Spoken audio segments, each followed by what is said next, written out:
Seigneur, c'est vrai que toi seul es digne de recevoir la louange, la gloire, l'honneur pour l'éternité. Parce que ce ne sont pas, Seigneur, ces souffrances de la vie présente qui vont nous empêcher de célébrer ton nom. Conscients de ton amour, de ta bienveillance, Seigneur, nous venons encore ce matin pour te rendre la gloire qui te revient, Seigneur. Merci pour nos vies que tu as su convaincre. Merci pour le don que tu nous as fait. Merci pour ta personne. Merci pour ton sacrifice. Tout cela nous permet, ô Dieu de gloire, de nous rendre compte que la grâce de Dieu s'est réellement manifestée. Ce matin, nous sommes réunis pour te dire merci. Réunis pour aussi réfléchir par rapport à nous-mêmes, par rapport à notre condition, par rapport à ce que nous sommes et à où nous allons. Seigneur, merci, parce que nos vies sont entre tes mains. Bénis cette parole et qu'elle soit pour nous l'occasion, une fois de plus, Seigneur, de faire un retour sur nous-mêmes pour nous demander si demain, Seigneur, nous n'étions plus de ce monde, que va-t-il se passer? Seigneur, sois loué au nom de Jésus. Amen. Voilà, je veux ce matin aller dans le thème qui est notre thème de l'année. Notre thème de l'année pour cette année, alors ce ne sont pas les annonces, hein. On est dans la prédication. Merci d'éteindre ce que vous mettez sur le tableau. Merci. Notre thème de l'année, c'est, thème de cette année, en tout cas pour Noël, c'est qui est Jésus pour toi? Et c'est cette réflexion que nous avons comme question de cette année. Nous voulons, je vais moi dans quelques minutes qui me sont données, de partager avec vous ce que je propose comme cheminement. C'est parce que vous savez, si on pose à chacun la question de qui est Jésus pour lui, on aura 10 000 réponses. Parce que d'une personne à l'autre, la révélation de l'amour de Dieu, la grâce de Dieu dans sa vie n'a pas toujours la même configuration. Et pour certains, Jésus est cet enfant que nous célébrons qu'à Noël. Pour d'autres, c'est un très bon philosophe qui a aidé le monde à aller plus ou moins bien. D'autres encore trouvent en lui un imposteur qui s'est attribué le titre de fils de Dieu, pourtant il ne l'était pas. D'autres encore trouvent que c'est nous qui en faisons trop sur lui, parce que lui-même, soit n'a pas existé, soit a existé, mais on ne peut pas démontrer son existence. Et donc, pour chaque personne ici, je parle du monde dans lequel nous vivons, le regard n'est pas le même. Et quand on pose cette question aux chrétiens qui sont là, ils ont chacun une expérience personnelle avec ce Jésus. Autrement, nous ne serions pas assis dans l'église ce matin et en train de célébrer Noël. Alors, tout de suite, vous savez, Noël, il y a une longue histoire sur l'histoire de Noël, son parcours historique, la date, le jour, mais peu importe, c'est pas vraiment ça qui compte le plus. Nous prenons l'occasion de célébrer l'événement. Amen. Et nous voulons mettre ce centre sur l'événement. Et pour cette année, pour ce matin en tout cas, je veux vous demander d'aller avec moi dans le livre de Jean au chapitre 9. Jean chapitre 9. Et je vais parler de Jésus, lumière du monde, en me basant sur ce qui se passe dans Jean au chapitre 9. C'est ainsi que Jésus est révélé par Jean parmi les attributs, parmi les signes de la divinité de Jésus. L'apôtre Jean, qui était un disciple de Jésus, qui a vécu avec lui et qui va analyser la mission, le parcours de Jésus, et il nous traduit cela au travers du chapitre 9 avec la guérison de cet aveugle. Alors on peut peut-être mettre l'accent sur cette guérison comme une des nombreuses guérisons que Jésus a accomplies, mais Jean ne l'a pas vécu comme ça. Quand Jean parle de la guérison ici dans Jean chapitre 9, il est en train de montrer qu'au fait, le monde ne peut voir la lumière si elle ne passe par la lumière qui s'appelle Jésus. Et c'est vraiment ça le centre, parce qu'en fait, il n'y a pas de miracle pour le confort de produire un miracle. Chez Jean, tout miracle a un signe. Il a commencé avec la multiplication, le changement de l'eau en vin. Là aussi, c'était un signe. Et donc, chez l'apôtre Jean, à chaque fois que Jésus faisait un miracle, il parlait de ses qualités, de ce qu'il était venu accomplir. Et donc, au chapitre 9, nous avons la guérison de cet homme. On va lire les versets 1 à 12 et puis 26 à 30, mais je peux vous recommander de lire tout le chapitre à la maison quand vous aurez le temps. Jésus vit en passant un homme aveugle de naissance. Ses disciples lui firent cette question: Rabbi, qui a péché, cet homme ou ses parents, pour qu'il soit né aveugle? Jésus répondit: ce n'est pas que lui ou ses parents aient péché, mais c'est afin que les œuvres de Dieu soient manifestées en lui. Il faut que je fasse tandis qu'il est jour, les œuvres de celui qui m'a envoyé. La nuit vient où personne ne peut travailler.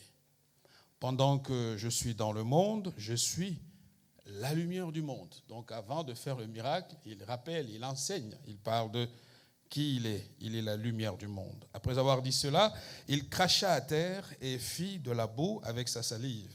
Puis il appliqua cette boue sur les yeux de l'aveugle et lui dit: va et lave-toi au réservoir des Siloé, nom qui signifie envoyé.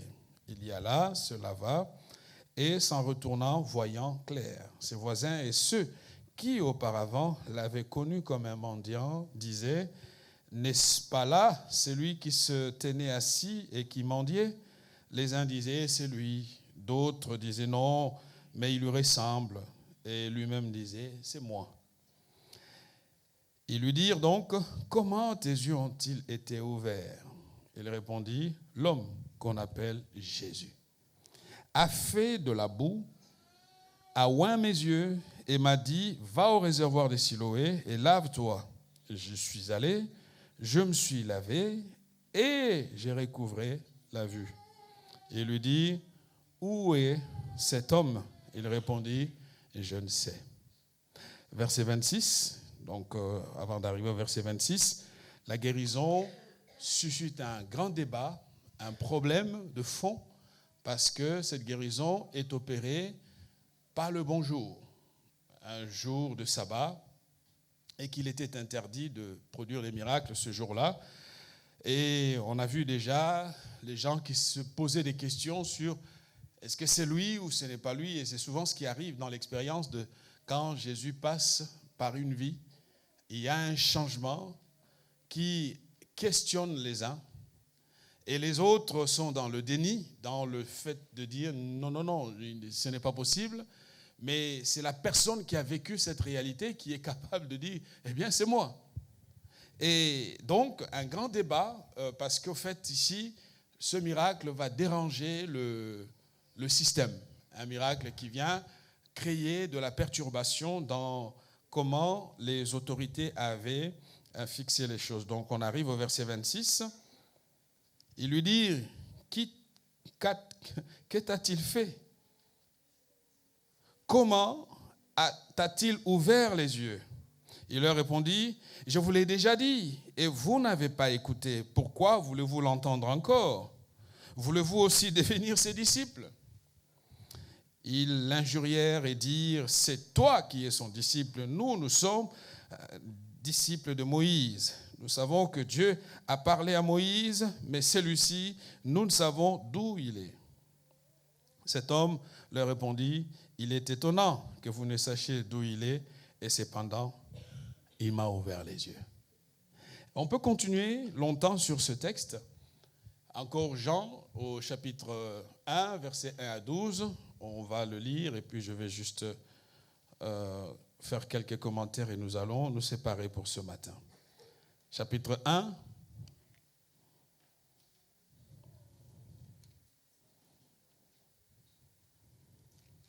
Toujours Jean, pour encore revenir au cœur de sa compréhension de comment il voyait Jésus, qui était Jésus pour lui. Et je voudrais de tout mon cœur que nous puissions voir Jésus comme Jean l'a vu. Que ce Jésus nous apporte cette lumière dont nous avons besoin dans ce monde dans lequel nous vivons.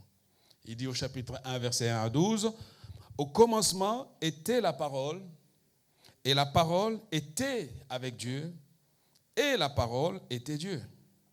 Elle était au commencement avec Dieu. Toutes choses ont été faites par elle, et rien de ce qui a été fait n'a été fait sans elle. En elle était la vie, et la vie était la lumière du monde. » On revient dès le début, il présente Jésus comme la lumière du monde. La lumière, lui, dans les ténèbres, et les ténèbres ne l'ont point reçu. Il y eut un homme envoyé de Dieu, son nom était Jean. Il vint pour servir de témoin, pour rendre témoignage à la lumière, afin que tous ceux qui cruent par lui, tous ceux qui croient par lui, il n'était pas la lumière, mais il parut pour rendre témoignage à la lumière. Cette lumière était la véritable lumière qui, en venant dans le monde, éclaire tout homme. Elle était dans le monde, et le monde a été fait par elle, et le monde ne l'a point connue. Verset 11. Elle est venue chez les siens, et les siens ne l'ont point reçue. Verset 12. Mais à tous ceux qui l'ont reçue, à ceux qui croient en son nom, elle a donné le pouvoir de devenir enfants de Dieu, lesquels sont nés. Amen. J'avais dit que nous avons tous chacun notre propre vision de qui est Jésus. Et même dans l'Église, certains ont une vision très matérialiste de qui est Jésus. Parce qu'il me donne ceci, me donne cela, parce qu'il pourvoit à mes besoins, parce qu'il me fait du bien. Parfois, Jésus peut être comme dans la culture française aujourd'hui ou européenne. Ça fait partie d'un élément culturel où on se revendique d'être de la foi ou d'un arrière-plan chrétien, bien que c'est une notion contestée aujourd'hui. Et donc, chacun a sa vision de qui est Jésus. Ce matin, je voudrais qu'on s'arrête un peu sur ce que dit Jean, qui présente Jésus comme la lumière du monde. Pourquoi c'est si important de parler de la lumière? Vous savez, aujourd'hui, le monde, et depuis toujours, le monde a toujours baigné dans les ténèbres. Les ténèbres sont partout. Ténèbres émotionnelles, ténèbres affectives, ténèbres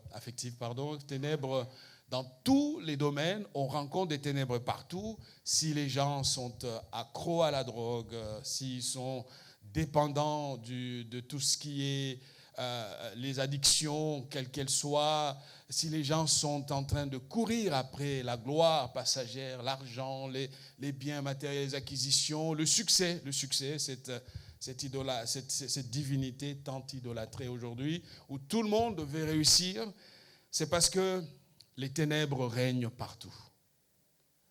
Les ténèbres sont partout, et parfois certains prétendent ne pas être concernés par les ténèbres, et pourtant, ils sont dans les ténèbres qui enchaînent des vies, les ténèbres qui détruisent l'espoir, les ténèbres qui abîment les vies des uns et des autres.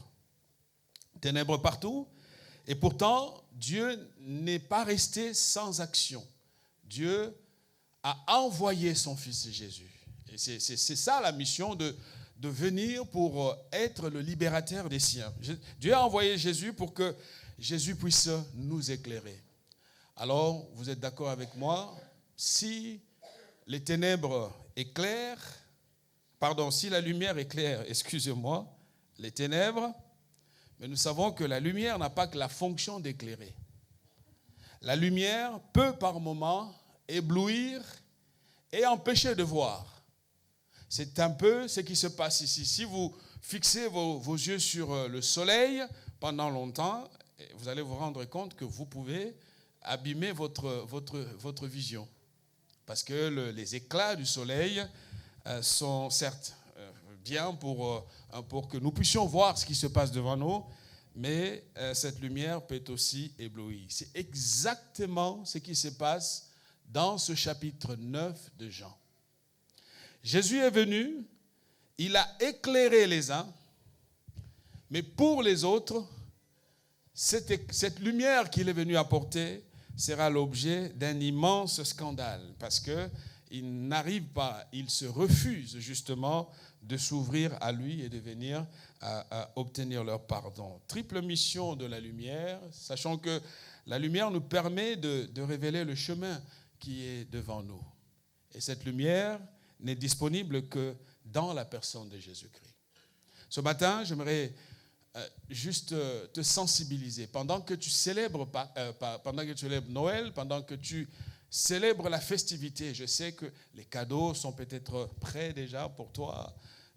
Tu as envoyé ta très belle liste au Père Noël et le Père Noël est peut-être en ce moment à la poste en train de préparer les choses. Je ne sais pas où il est. N'oublie pas que le plus beau cadeau, c'est de marcher dans la lumière de Jésus-Christ. Apôtre Pierre, dans 1 Pierre chapitre 2, versets 7 à 8, va dresser ce contraste qui est une réalité. Il va le dire dans ces mots, parce que vous savez, si la lumière est claire, la lumière scandalise aussi. Et Pierre de dire dans 1 Pierre chapitre 2, versets 7 et 8, il dit « L'honneur est donc pour vous qui croyez. » Et c'est important de placer sa confiance dans cette lumière qui est Jésus. L'honneur est pour vous qui croyez, mais pour les incrédules, les gens qui se refusent de se donner à Dieu, pour qui la foi, la religion, Dieu, c'est des concepts inventés par les plus intelligents des humains et à chaque fois, ils repoussent et repoussent encore l'offre que Dieu leur fait. Dieu leur accorde. Pierre dit, nous qui croyons, l'honneur est pour nous. Voilà pourquoi je veux dire ce matin, je vais te dire à toi qui crois en Dieu, tu as fait le bon choix. À toi qui as donné ta vie à Jésus-Christ, tu t'es engagé à marcher dans la lumière. Pierre dit, la pierre qu'ont rejeté ceux qui bâtissaient est devenue la principale de l'angle. Et une pierre d'achoppement, la même pierre qui est la pierre qui soutient, qui aide, la même pierre est une pierre d'achoppement. Voilà pourquoi ce matin, si tu es dans l'église et que tu entends encore cette parole de Dieu qui t'appelle, qui t'invite à marcher dans la lumière de Dieu, l'heure est arrivée pour toi de discerner, d'accepter le cadeau, l'offre, le meilleur des cadeaux que Dieu est en train de te donner. Il dit une pierre d'achoppement et un rocher de scandale.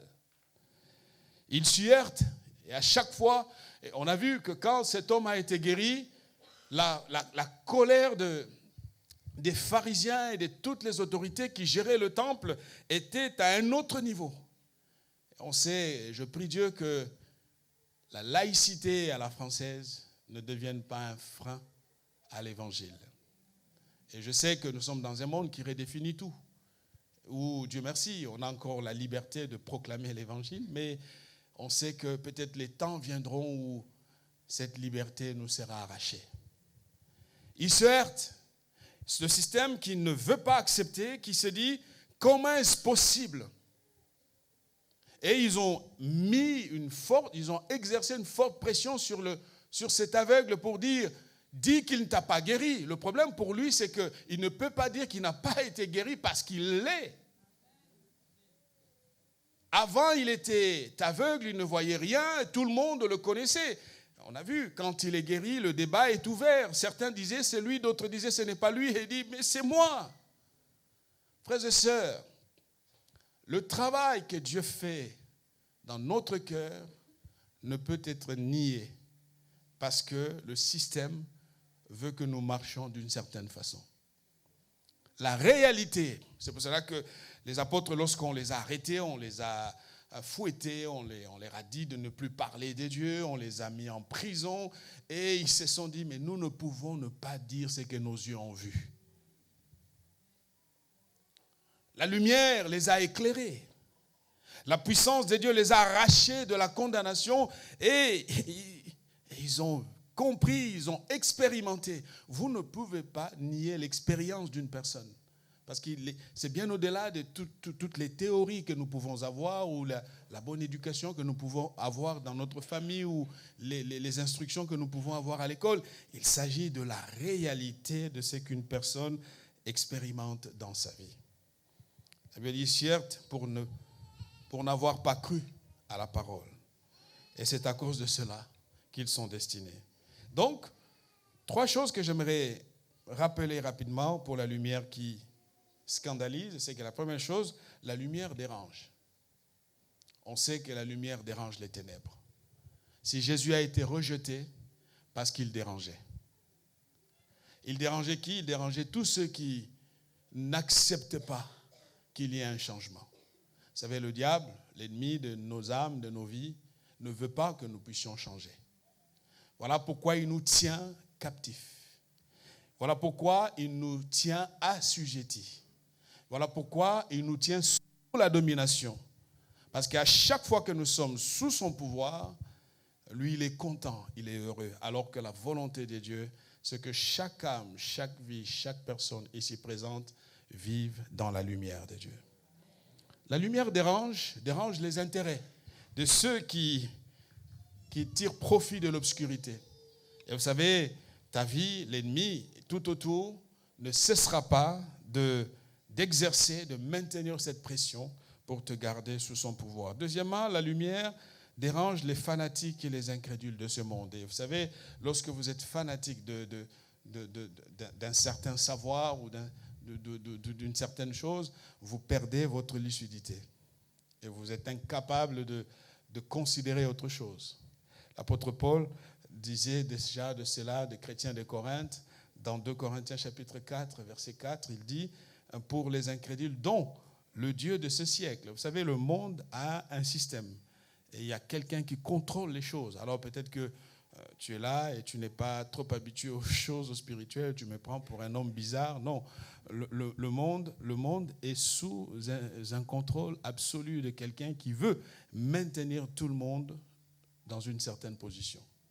Et Paul dit, cette personne s'appelle le Dieu de ces siècles, qui propose tout et qui donne accès à tout ce que l'on veut en gardant notre intelligence aveuglée, dit Paul. Pour les incrédules dont le Dieu de ce siècle a aveuglé l'intelligence. Vous savez, lorsque vous avez un voile, vous êtes incapable de voir. Vous êtes dans l'incapacité de discerner les choses. Et voilà pourquoi vous avez besoin que la lumière de Dieu vienne dans votre vie. Que le cadeau de Dieu vienne t'ouvrir les yeux. Cet homme, pendant très longtemps, ne pouvait voir. Et ce jour-là, son chemin a rencontré celui du Sauveur qui a enlevé sa cécité. Et désormais, sa vie a changé et aussi sa vision a absolument changé. Paul dit afin qu'il ne puisse pas voir briller la splendeur de l'évangile. Donc, pour les fanatiques et les incrédules, la lumière dérange. Troisièmement, la lumière dérange ceux qui craignent de perdre leur position. Vous savez, lorsque vous avez une position, vous êtes prêt à tous les compromis possibles. Parce que pour vous, votre sens, c'est la position que vous occupez.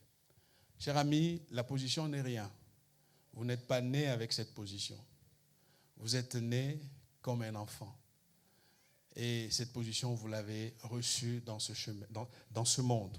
Alors que la position ne soit pas le point qui détermine votre décision. Ce matin, Dieu frappe à la porte de ton cœur pour te dire, il y a un cadeau disponible pour toi. Pour te dire, j'ai tout accompli pour toi. Pour te dire, si tu acceptes de venir à moi, je te permettrai d'avoir les yeux ouverts. Je connais beaucoup de gens, des puissants, des personnes qui ont beaucoup de biens, mais qui ont laissé les biens. Vous savez, un jour, vous allez mourir. Je vais mourir un jour. Nous allons mourir un jour. Bon, il y en a qui ne veulent pas, mais ce n'est pas une question de vouloir ou pas. Un jour,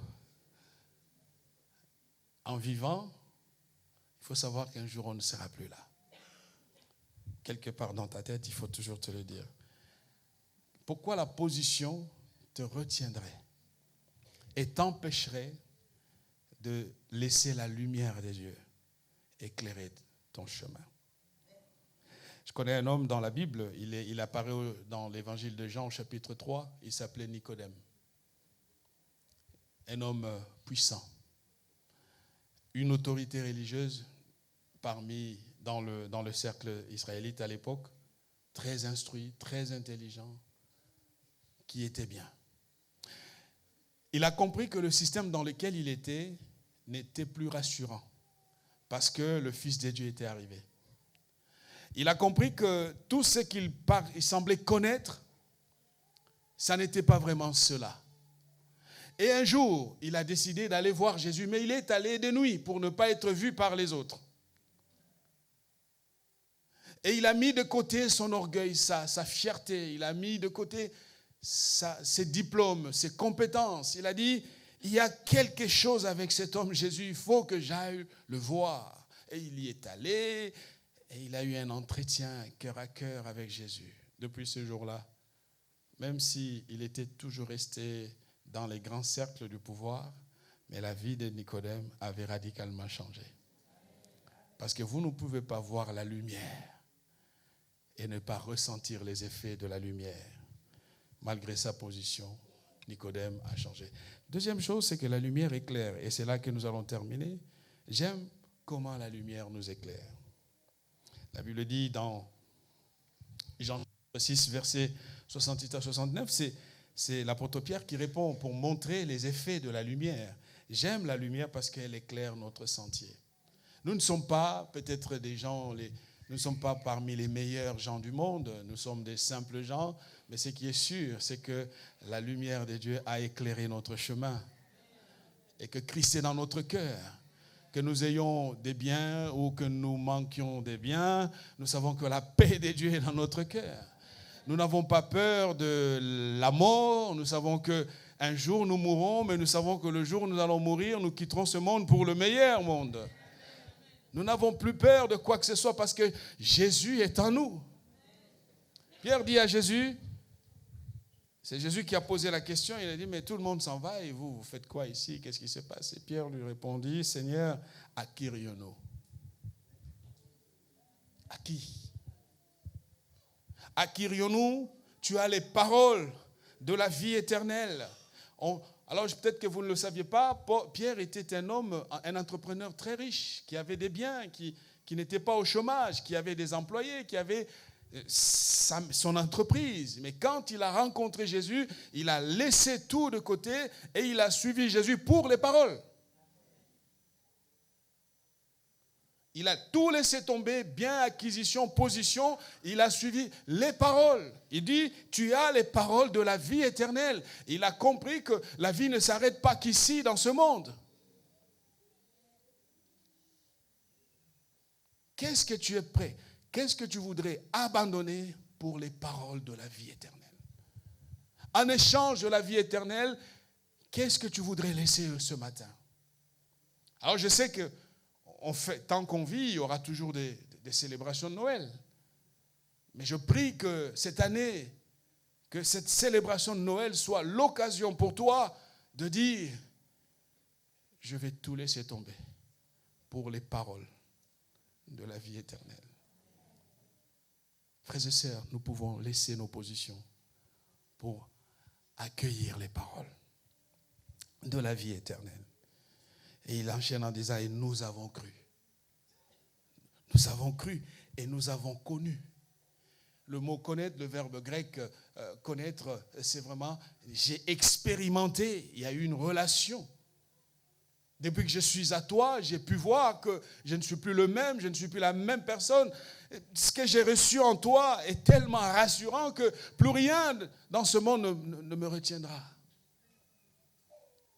Et nous avons cru et nous avons connu que tu es le Christ, le Saint de Dieu. La lumière nous donne accès à la liberté. Dans la lumière, je peux discerner les obstacles qui sont devant moi. Et je ne peux plus marcher comme avant, parce que je sais que la lumière des yeux éclaire mon parcours. C'est pour ça que Jean dit au chapitre 8, verset 36, « Si le Fils vous affranchit, vous serez réellement libres. Pourquoi? Parce que la lumière a franchi de l'oppression. De cette oppression qui est exercée sur nous par les ténèbres. Ces forces qui nous bloquent, nous enchaînent, qui nous empêchent d'être libres. La lumière est venue pour justement chasser ces ténèbres. Toujours Jean au chapitre 9, verset 25, il dit, lorsque cet aveugle, on lui met la pression, on le pousse à renier Jésus, il dit, s'il est un pécheur, je ne sais pas. Je sais une chose, c'est que j'étais aveugle et maintenant je vois. Toutes les définitions théologiques des débats, des théories, des hypothèses que vous avez sur lui, moi, tout ça, ça ne m'intéresse pas. Ce que je sais, j'étais aveugle, mais maintenant je vois. Parce que l'expérience avec la lumière ne laisse pas quelqu'un comme il était auparavant.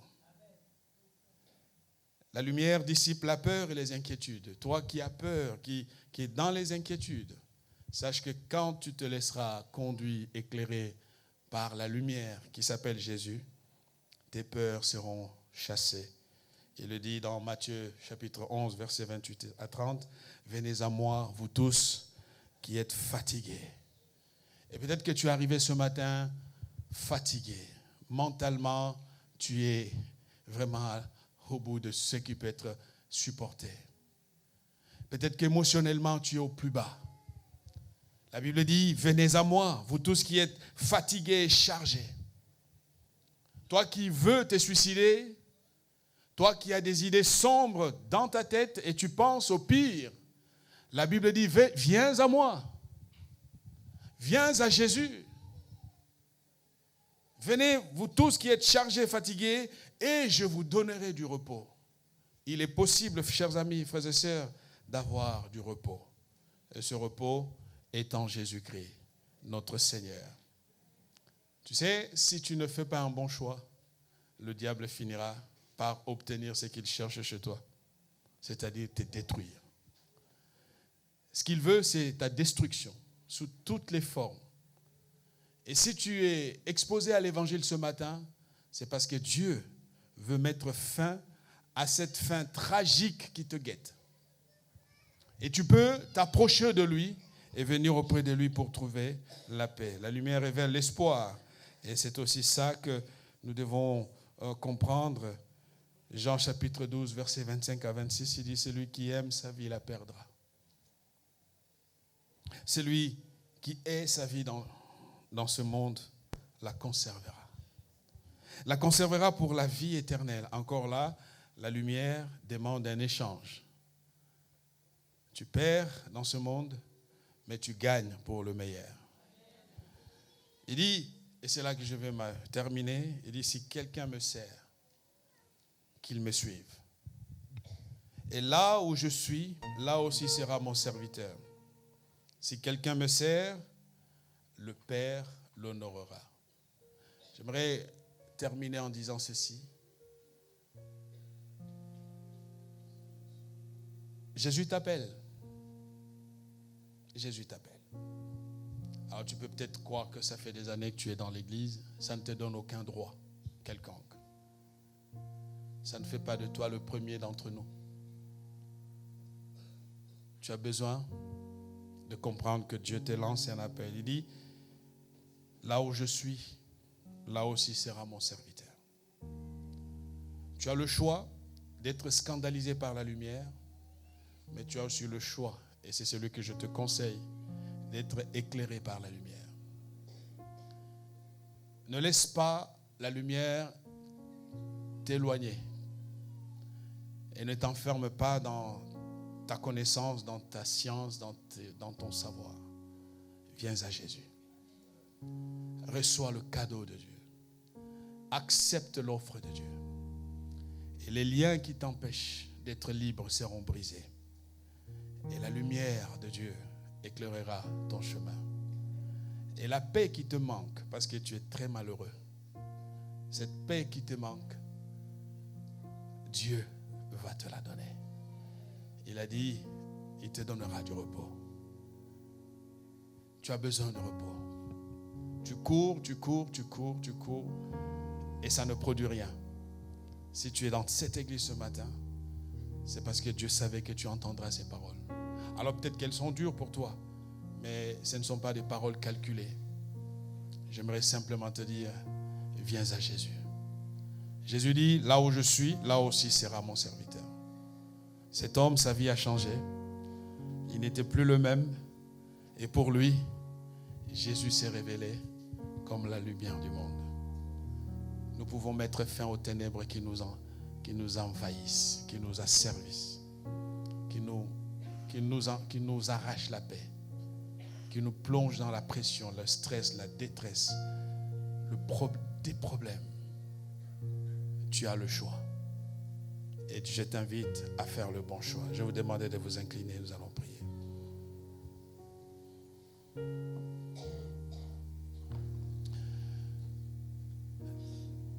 Je suis dans le respect de ta décision, de ton libre arbitre.